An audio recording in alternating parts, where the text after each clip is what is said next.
Hello दोस्तों, नमस्कार। Santoshi IAS में आप सभी का एक बार फिर स्वागत है। यहाँ पर आज आपका आंसर नंबर 19 है। जो बच्चे पीसीएस 2025 पीसीएस 2024 की तैयारी कर रहे हैं, मैं उनसे इतना कहना चाहता हूँ, कोई भी पेपर आए, लेकिन अगर आप सिविल सर्विसेज की तैयारी कर रहे हैं तो हमेशा डेली 1 से 2 घंटा मेंस जरूर पढ़ा करिए। ठीक है। तो यहाँ पर आज हम जो आपका आंसर है 19 नंबर का, तो यहाँ राज्यपाल के बारे में बात करेंगे। तो पहले मैं सिलेबस आपको दिखा देता हूँ, क्योंकि जो भी मैं बताता हूँ सिलेबस के अकॉर्डिंग ही बताता हूँ कि सिलेबस से अकॉर्डिंग आपका क्वेश्चन क्या बनता है। तो यहाँ पर देखिए, यहाँ पर अगर हम बात करते हैं सिलेबस में, तो सिलेबस में हमारा यहाँ पर आपका ये जो पहला वाला पोर्शन था, ये पहला वाला पोर्शन पूरी तरह से हमने खत्म कर दिया है। जाकर प्लेलिस्ट बना है, वहां पर देख लीजिए। यहाँ पर आपका दूसरा क्या होगा, ये आपका यहाँ भी केंद्र राज्य संबंध में बता दिया है, विधान परिषद हमने बता दिया है, शासन प्रणाली बता दिया है। आज हम राज्यपाल के बारे में पढ़ेंगे। आपके जो सिलेबस में है, आप अपने रूम में या जहां भी पढ़ते हैं वहां क्या करते हैं, कर सकते हैं, सिलेबस हमेशा रखें। एक बार अगर आपको सिलेबस आ गया तो आधी जंग आपने जीत लिया है, अगर सिलेबस आपको याद हो गया। तो यहाँ पर हम किसके बारे में बात करेंगे, राज्यपाल के बारे में बात करेंगे। तो चलते हैं, हम यहाँ पर शुरू करते हैं। देखिए, सिलेबस को मैं बार बार प्रेफर क्यों करता हूँ कि सिलेबस आपको याद होना चाहिए, क्योंकि जब भी आप कोई बुक पढ़ेंगे, अगर आपको सिलेबस में माइंड में सिलेबस रहेगा, मान लीजिए कोई बुक पढ़ रहे हैं या पॉलिटी पढ़ रहे हैं, हिस्ट्री पढ़ रहे हैं, तो अगर वहां पर आपका पॉलिटी मान लीजिए पढ़ रहे हैं, राज्यपाल से रिलेटेड कोई भी चीजें आपके दिमाग में वहां पर पढ़ रहे हैं, आ गया, तो आपके दिमाग में ये रहेगा कि हाँ, हमारे मेंस के सिलेबस में राज्यपाल के बारे में है। तुरंत आपका क्लिक करेगा दिमाग, वहां पर आप क्या कर सकते हैं, उस जो कोई भी टॉपिक दिया रहेगा, कोई भी सेंटेंस दिया रहेगा, उसको आसानी से याद कर लेंगे। इसीलिए मैं कहता हूँ सिलेबस हमेशा याद रहना चाहिए अगर आपको क्रैक करना है एग्जाम। तो यहाँ पर देखते हैं पहला क्वेश्चन क्या है। तो डेली आपका आता है, तो डेली पढ़ा करिए। 15-20 मिनट देना है आपका, पता ही नहीं चलेगा आपको कि आपका कब ये तैयार हो गया। यहाँ पर लिखा गया है, राज्यपाल संघ व राज्यों के मध्य सेतु की भांति कार्य करता है। कथन का समालोचनात्मक, देखिए समालोचनात्मक मतलब क्या है, उसको थोड़ा सा पॉजिटिव वे में आपको लिखना पड़ेगा। समालोचनात्मक परीक्षण कीजिए, ये आपका यहाँ पर कह रहा है। तो चलते हैं, हम देखते हैं थोड़ा सा किस प्रकार से आप वहां पर एक अच्छा आंसर लिख सकते हैं। ये मॉडल आंसर है। अब ये नहीं कि इसी टाइप को आपको मतलब यही पूरा लिखना, आपके दिमाग में कुछ और पॉइंट आते हैं उसको भी ऐड कर दीजिए, कि क्योंकि एक क्वेश्चन लिखने के बहुत से तरीके हो सकते हैं, हजारों तरीके हो सकते हैं। तो चलते हैं, हम यहाँ पर शुरू करते हैं, देखते हैं क्या कर रहा है। कह रहा है, देखिए, पहले हम क्या करेंगे, इंट्रोडक्शन से हम बात करना स्टार्ट करेंगे। इंट्रोडक्शन से अगर हम बात करते हैं, तो यहाँ पर लिखा गया है, भारतीय संविधान के भाग 6 के अंतर्गत, देखिए यहाँ पर आपने क्या लिख दिया, ये प्रीलिम्स के फैक्ट लिख दिया। कौन सा भाग में आता है, तो भाग 6 के अंतर्गत आता है आपका राज्यपाल। तो ये एक प्रीलिम्स का आपका एक फैक्ट यहाँ पर तैयार हो गया। मेंस पढ़ने का यही तरीका है, आपका प्रीलिम्स तैयार होता है साथ में। अनुच्छेद 153 से लेकर 162 के बीच में, याद रखेंगे। दूसरा फैक्ट ये है, राज्यपाल का जो आर्टिकल दिया रहता है 153 से लेकर 162 के बीच में इसका आर्टिकल दिया रहता है। वर्णित राज्यपाल का पद भारतीय संघीय ढांचे में सर्वाधिक विवादास्पद रहा है। देखिए, जब राज्यपाल का पद का सृजन हो रहा था, तो इसके पक्ष में भी कई लोग थे और इसके विपक्ष में भी कई लोग थे। कई लोगों का मत था कि ये जो राज्यपाल का पद है, ये वेस्ट ऑफ मनी है भारतीय शासन के तहत, क्योंकि यहाँ पर इसका राज्यपाल का कोई काम नहीं है। और कई लोग का मत था कि राज्यपाल एक सेतु की तरह, कि मान लीजिए क्या है, दो रास्ते हैं, एक रास्ता इधर है, एक रास्ता इधर है, बीच में नदी बह रही है, तो ये क्या करता है, एक सेतु की तरह ये क्या करता है, इन दो रास्तों को क्या करता है, जोड़ता है। तो यही दूसरे लोगों का मत था, जो क्या उसके समर्थन में बात कर रहे थे।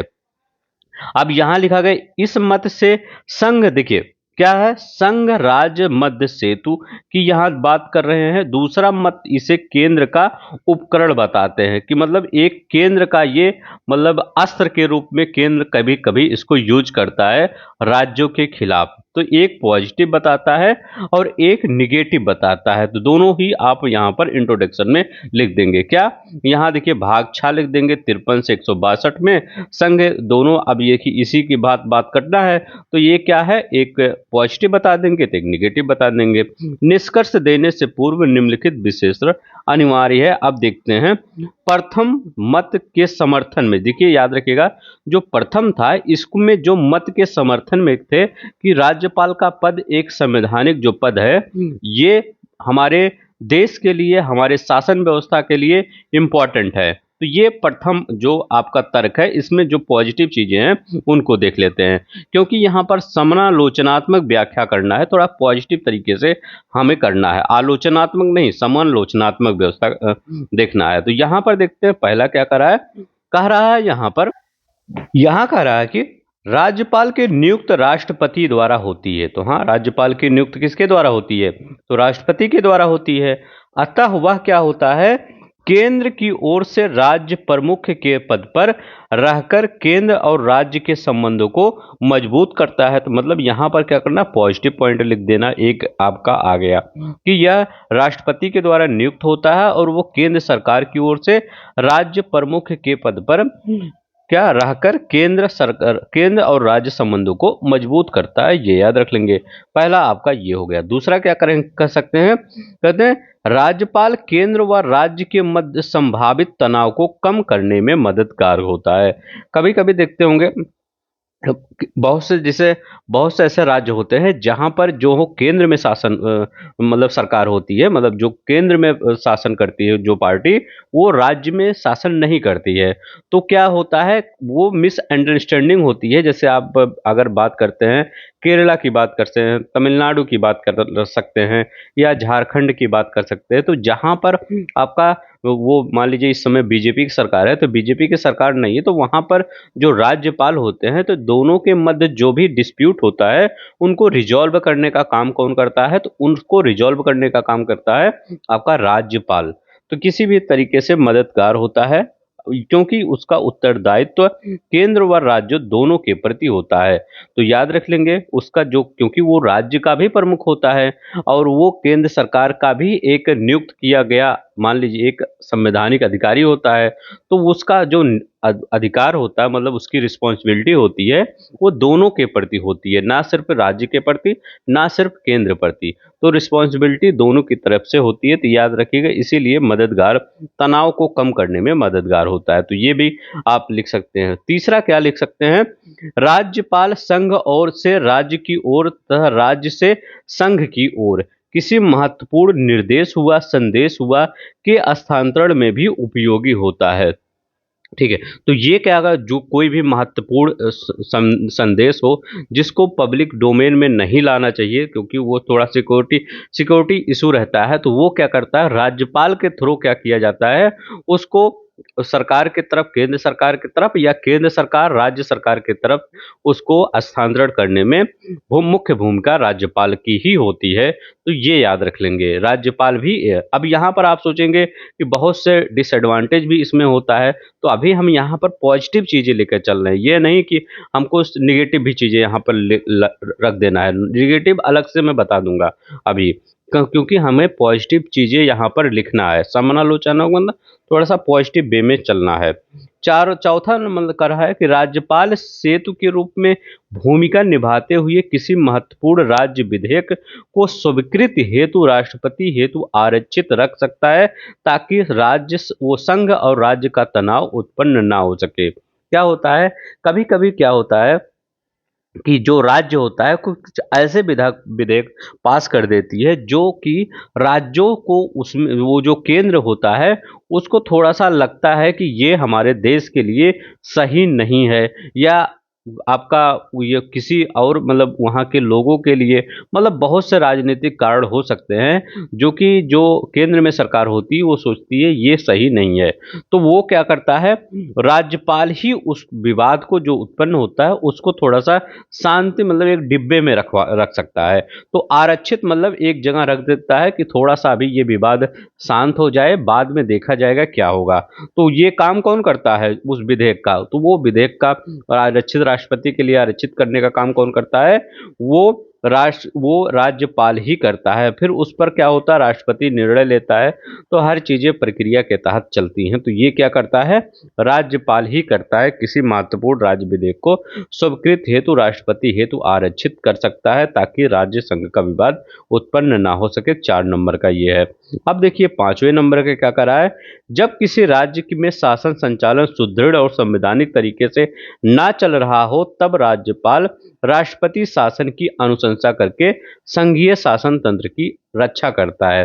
तो बहुत जगह ऐसा देखा गया है जहां पर क्या होता है, क्या जो वहाँ की गवर्नमेंट होती है, राज्य सरकार होती है, वो संवैधानिक तरीके से सत्ता नहीं चला पाती। संवैधानिक तरीके से क्या वहाँ पर अराजकता आ जाती है। कुछ मतलब ऐसे इनलीगल तत्व उत्पन्न हो जाते हैं जो राज्य की जो शांति होती है उसको भंग करते हैं। तो क्या करता है उसमें, किसका इंटरफेयर होता है, केंद्र सरकार का। फिर वहां पर राष्ट्रपति क्या किया जाता है, राष्ट्रपति से कहकर वहां पर राष्ट्रपति शासन की अनुशंसा कर दिया जाता है, ताकि वहां पर जैसे अभी क्या प्रेजेंट टाइम में मणिपुर का याद रख लेंगे, मणिपुर की जो अभी चल रहा है सिचुएशन, ऐसे ही सिचुएशन अभी प्रेजेंट टाइम में ये पांचों वाला कह रहा है कि अगर किसी राज्य की शासन व्यवस्था नहीं चल रही है तो वहां राष्ट्रपति से कहकर केंद्र क्या करती है, राष्ट्रपति शासन लगा देती है, ताकि जो 356 लगता है, याद रहे 356, जो क्या करता है, वहाँ के शासन पूरी व्यवस्था को राज्यपाल, वो राष्ट्रपति जब शासन लग जाता है तो राज्यपाल वो सब कुछ देखता है, किसके निगरानी में, राष्ट्रपति की निगरानी में। तो ये याद रख लेंगे। ठीक है, तो राज्यपाल राष्ट्रपति के शासन की अनुशंसा करके संघीय शासन तंत्र की रक्षा करता है, ये याद रखिएगा, ताकि कोई बड़ी दुर्घटना ना हो सके किसी राज्य में। अब देखिए ये तो सभी क्या था, पॉजिटिव, ये फेवर में था। अब यहाँ पर अब देखिए थोड़ा सा अगर निगेटिव भी चीजें हम देखते हैं कि द्वितीय मत के अगर पक्ष में, कि बहुत लोग क्या कहे थे जब राष्ट्रपति, ये राज्यपाल का पद सृजन हो रहा था, तो बहुत से लोगों ने कहा था कि राज्यपाल का पद सही नहीं है हमारे संविधान के लिए, संघीय ढांचे के लिए। संघीय ढांचा इससे थोड़ा सा मतलब अच्छा, मतलब वो नहीं आएगा जो आना चाहिए, कि संघीय ढांचा जो राज्य और केंद्र सरकार का सब समन्वय होता है। तो इसमें क्या होता है, अब देखते हैं, थोड़ा सा यहाँ देख लेते हैं। हो सकता है आपका आलोचनात्मक जब पक्ष आ जाए तो ये ज्यादा इंपॉर्टेंट हो जाएगा। क्या होता है, राज्यपाल प्रायः बिना किसी तार्किक आधार पर राष्ट्रपति शासन की अनुशंसा करते हैं। तो देखिए बहुत समय क्या होता था, पहले क्या होता था, कोई बिना तार्किक आधार, कोई भी तार्किक आधार नहीं था, राज्यपाल क्या कर सकते थे, वो हमेशा क्या करते थे, राष्ट्रपति शासन की कहते थे, अनुशंसा कर देते थे कि क्या करते हैं, राष्ट्रपति यहाँ शासन लगा दिया जाए।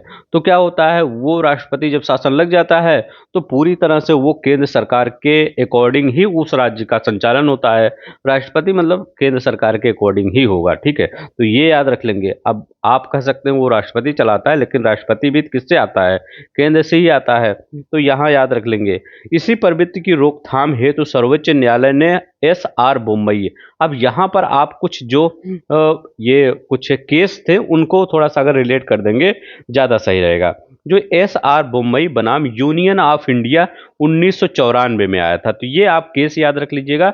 SR बोम्मई बनाम यूनियन ऑफ इंडिया 1994 द्वारा राज्यपाल पर अंकुश लगाना पड़ा थी। इसी केस के तहत, बोम्मई केस के तहत और यूनियन ऑफ इंडिया बनाम यूनियन ऑफ इंडिया 1994 के तहत क्या लगाना पड़ा, राज्यपाल पर अंकुश लगाना पड़ा। क्यों, क्योंकि बार बार राष्ट्रपति शासन की अनुशंसा कर देते थे। तो ये 1994 वाला ये केस याद रख लेंगे। अब यहाँ पे देखिए दूसरा क्या याद रखेंगे, राज्यपाल प्रायः जन निर्वाचित सरकार द्वारा पारित बिल को जानबूझकर देरी से पास करता था या पुनर्विचार हेतु भेज देता था। क्या करता है राज्यपाल, कि जो भी राज्य सरकार विधेयक लाती थी, वो क्या करता है, राज्यपाल के पास जाता है सिग्नेचर के लिए। तो राज्यपाल क्या कर सकता है, वो बार बार क्या करता है, उसको होल्ड कर देता था, या उसको देरी से पास करता था, या पुनर्विचार के लिए भेज दिया जाता था। तो ये क्या होता था, जो राज्य की कानून लाने की प्रवृत्ति थी वो बहुत डिले होती थी। कोई भी अगर नियम कानून लोगों के पास बहुत देरी से पहुंचती थी, क्योंकि उसमें किसका इंटरफेयर हो जाता था, वो केंद्र सरकार का इंटरफेयर रहता था। क्योंकि विदाउट केंद्र सरकार के, अब यहाँ उतना मैं वो जैसे अंदर की बात तो यही है, विदाउट केंद्र सरकार के राज्यपाल कुछ नहीं कर सकता, मतलब वो होल्ड नहीं कर सकता। लेकिन इसमें क्या होता है, केंद्र सरकार की ही वो होती है, तभी राज्यपाल होल्ड करता है किसी भी विधेयक को। तो याद रखिए किसी बिल को। तो इसीलिए क्या होता है, वहां पर जो भी शासन व्यवस्था होती है उसमें वो मतलब जो भी योजनाएं होती हैं, जो भी कानून होता है उसमें भी डिले होता है। तो ये भी आपका ये जो निगेटिव में तर्क आ सकता है। तीसरा तर्क हो सकता है कि राज्यपाल के पास अध्यादेश जारी करने का अधिकार होता है, परंतु प्रायः मंत्रिमंडल से निवेदन करने के बावजूद विधानमंडल में सत्र न होने पर भी राज्यपाल अध्यादेश जारी नहीं करता है। अगर वहां पर केंद्र सरकार नहीं है, किसी राज्य में मान लीजिए तमिलनाडु में नहीं है या केरला में नहीं है, तो अगर कोई अध्यादेश जारी, कोई ऐसा कानून जो इमीडिएटली बहुत जरूरी है, अध्यादेश क्या होता है, ऐसा बिल, ऐसा कानून जो इमीडिएटली लाना बहुत जरूरी है, जो कि जब सत्र ना चल रहा हो, क्योंकि सत्र जब नहीं चलता तो सत्र का वेट थोड़ी करेंगे, क्योंकि उस बिल की जरूरत है। तो इसीलिए क्या किया जाता है, अध्यादेश लाया जाता है। लेकिन राज्यपाल क्या करता है, कहता हम नहीं, अध्यादेश ही जारी नहीं करेंगे। तो क्या कर सकता है राज्य सरकार, कुछ नहीं कर सकता है, क्योंकि वो केंद्र सरकार ही करती है जब अध्यादेश जारी करना है या नहीं करना है। तो राज्यपाल इसमें, क्योंकि हमेशा पूरी तरह से राज्यपाल डिपेंड किस पर होता है, राष्ट्रपति पर डिपेंड होता है, और राष्ट्रपति किस पर डिपेंड होता है, वो केंद्र सरकार पर। ठीक है, लेकिन ये सब मत लिखिएगा कि राष्ट्रपति केंद्र सरकार का ही होता है, ऐसा नहीं है, कहीं लिखा नहीं गया है। लेकिन जो भी होता है शासन व्यवस्था में, वो सिर्फ मैं बता रहा हूँ ताकि आपको समझ में आ जाए। ठीक है, ये मत लिख दीजिएगा कि राष्ट्रपति केंद्र सरकार पर ही, क्योंकि राष्ट्रपति का जो पद होता है वो सबसे बड़ा पद माना जाता है, उसका कोई वो नहीं होता है। ठीक है, सिर्फ जो सिर्फ मैं समझा रहा हूँ ताकि आपको समझ में आ जाए। ठीक है, अब यहाँ लिखा गया है, अनेक बार केंद्र में सत्तासीन दल के विरोधी राजनीतिक दल की सत्ता वाले राज्यों के मुख्यमंत्री अपने राज्यपाल पर शासकीय जानकारी लीक करने का आरोप लगाते हैं। तो जैसे यहाँ पर ये आपको कहा गया था कि कुछ भी संदेश हो गया, निर्देश हो गया, हस्तांतरण क्या करता है, राज्यपाल ही करता है, केंद्र और वो राष्ट्रपति और राज्य, ये यहाँ पर केंद्र और राज्यों के बीच में। लेकिन क्या होता है, यहाँ पर कुछ ऐसी जानकारियां होती है जो लीक हो जाती है। क्यों? क्योंकि लगता है कि राजनीतिक दल ये आरोप लगाते हैं कि ये राज्यपाल के द्वारा लीक हो गया है, क्योंकि राज्यपाल कहाँ का है, केंद्र सरकार का बैठा है वहां पे। तो ये याद रख लेंगे। तो यहाँ भी हो सकता है। पांचवा क्या कर सकते हैं, अनेक बार राज्यों में आम चुनाव उपरांत अस्पष्ट लिखा गया, अस्पष्ट बहुमत की स्थिति में राज्यपाल केंद्र सरकार की पसंद वाले दल को बहुमत साबित करने का देने का आरोप का सामना करना पड़ता है। तो ये ऐसा आरोप कहाँ आप एग्जाम्पल देख सकते हैं, ये एग्जाम्पल आप देख सकते हैं कहाँ पे, ये मुंबई, ये सॉरी महाराष्ट्र का ये थोड़ा सा सीन है कि वहां पर भी ऐसा आरोप लगता था कि जो वहां के राज्यपाल थे वो जो स्पष्ट बहुमत नहीं थी गवर्नमेंट की, अब कोई भी गवर्नमेंट हो तो उसको क्या कर सकते थे, करते थे कि वो ना अस्पष्ट बहुमत होते हुए भी वो क्या करते थे, आगे मतलब सरकार को आगे आने के लिए कहते हैं कि साफ सरकार बनाइए। तो ऐसा कई बार देखा गया है कि अस्पष्ट बहुमत नहीं होता है और जो केंद्र में सरकार होती है उसी की सरकार को बनाने के लिए आगे बढ़ाते हैं राज्यपाल, जो अगर उस स्टेट के हैं। तो ये आपका इम्पोर्टेंट है, हर चीजें आपको लिखना पड़ेगा यहाँ पर, इसी टाइप को आपको लिखना पड़ेगा ताकि वहां पर उसको समझाने में आपको आसानी हो। अब एक थोड़ा सा अगर फिगर बनाना चाहे तो फिगर भी बना दीजिएगा कि राज्यपाल पर उक्त आरोपों के कारण क्या होते हैं, कि राज्यपाल की नियुक्ति हेतु अहर्ता न होना। क्या होता है, राज्यपाल की जो नियुक्त होती है उसमें कोई ऐसी अहर्ता नहीं होती है जो क्या कर सकते हैं कि उसी के तहत वो नियुक्त हो। तो इसमें कोई अहर्ता नहीं होती, कोई की बेसिक मतलब विशेष अहर्ता होती कि इन्हीं को राज्यपाल नियुक्त कर देना है, तो जो जिसको भी केंद्र सरकार चाहती है उसको नियुक्त कर दिया जाता है। तो ये हो गया। दूसरा क्या होता है, राज्यपाल पद को सदैव राजनीतिक व्यक्ति द्वारा धारण किया जाता है। तो हमेशा देखते होंगे राज्यपाल का जो पद होता है वो हमेशा राजनीतिक पद व्यक्ति द्वारा ही धारण किया जाता है। अब तो राज्यपाल का पद जो भी आपका चाहे जो होता है उसको भी धारण किया जाता है, जो क्या होता है केंद्र सरकार के फेवर में होता है उसको राज्यपाल पद दे दिया जाता है। राज्यपाल के पास व्यापक विवेकाधीन शक्तियां होती है। तो यहाँ पर ये राज्यपाल को पुनः नियुक्त का अवसर प्राप्त होता है, तो राज्यपाल क्या किया जाता है, कई बार नियुक्त किया जा सकता है। जैसे 5 साल बाद हो गया फिर नियुक्त कर दिया जाए, तो वो क्या होता है, थोड़ा सा सोचता है कि हमको फिर दोबारा भी नियुक्त किया जाएगा। तो यही आरोप कारण लगे रहते हैं। अब यहाँ पर क्या होता है, अब यहाँ निष्कर्ष लिख दीजिए। इस प्रकार उक्त दोनों मतों के विश्लेषण से स्पष्ट है कि संविधान निर्माताओं द्वारा राज्यपाल पद को सृजन के पीछे जो भी मंशा थी उसका यथोचित पालन नहीं हो पाया है। मतलब जो भी संविधान के निर्माता जो थे वो सोचते थे कि जो राज्यपाल का पद होगा वो क्या होगा, एक जो सेतु का काम करेगा केंद्र और राज्य के मध्य, वो अच्छे तरीके से। लेकिन इसका क्या हुआ है, सभी सरकारों के द्वारा, एक सरकार नहीं सभी सरकारों के द्वारा दुरुपयोग किया जाता है, चाहे वो केंद्र में कोई भी सरकार हो XYZ, ठीक है, सभी सरकार के द्वारा क्या किया जाता है, इसका दुरुपयोग किया जाता है। अतः राज्यपाल के संबंध में पुंछी आयोग की इस अनुशंसा को लागू किए जाने की जरूरत है। अब पुंछी आयोग क्या था, तो पुंछी आयोग ये कहता है कि जो राज्यपाल का कार्यकाल है वो राज्यपाल की नियुक्त 5 साल के लिए निश्चित कार्यपालिका के लिए किया जाना चाहिए।